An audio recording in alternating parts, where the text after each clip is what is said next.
Les cyberattaques dans le secteur de l'énergie sont en hausse depuis des années.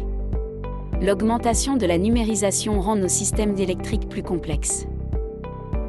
Cela les rend plus vulnérables aux cyberattaques. La sécurité d'un système va plus loin que l'utilisation de produits sûrs. La simple utilisation de produits offrant des fonctions de sécurité ne conduit pas automatiquement à une solution sécurisée. Un élément essentiel pour une solution sûre, ce sont d'abord des composants sûrs. Le socle sur lequel repose une solution sécurisée commence par la sécurité de l'information telle qu'elle est vécue dans l'entreprise et qui empêche les données des clients d'être compromises. Les informations stockées par l'intégrateur du système concernant l'usine d'un client pourraient faciliter une attaque contre cette usine en cas de compromission. Jeter les bases de la cybersécurité dans une entreprise signifie également qu'un processus d'intégration de la sécurité a été mis en place. C'est alors que les fonctions de sécurité de tout système peuvent être mises en œuvre. Avant de passer au déploiement, les activités débutent par la réalisation d'une maquette qui est testée afin de s'assurer que les composants sélectionnés agissent en toute sécurité au sein du système et sans aucune incompatibilité.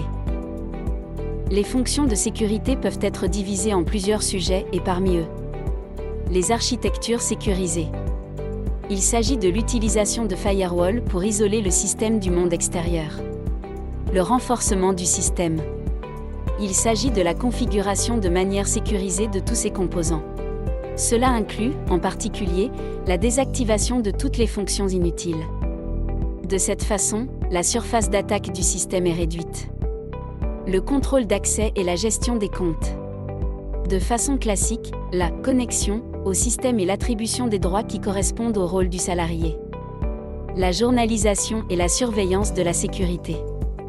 Il s'agit de la journalisation de tous les événements liés à la sécurité tels que la connexion, la déconnexion, le changement de configuration ou l'importation d'un firmware par un utilisateur. Les messages de sécurité de tous les composants du système constituent la base des systèmes de gestion destinés à détecter les anomalies du système.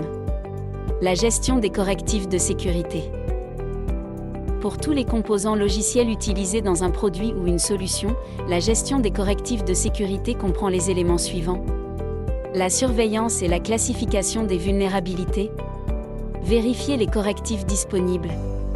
Et la mise à disposition des correctifs dans les systèmes productifs. La protection contre les logiciels malveillants.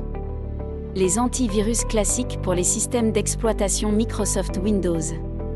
L'accès à distance sécurisé. L'accès à distance sécurisé basé sur une architecture sécurisée et l'utilisation de logiciels sécurisés. Les fonctions de sécurité s'imbriquent comme les différentes pelures d'un oignon. Nous appelons aussi cela la défense en profondeur. En résumé, la sécurité du système, c'est l'interaction de produits sûrs, d'une architecture sûre et d'une ingénierie sûre. Siemens est votre partenaire, contactez-nous.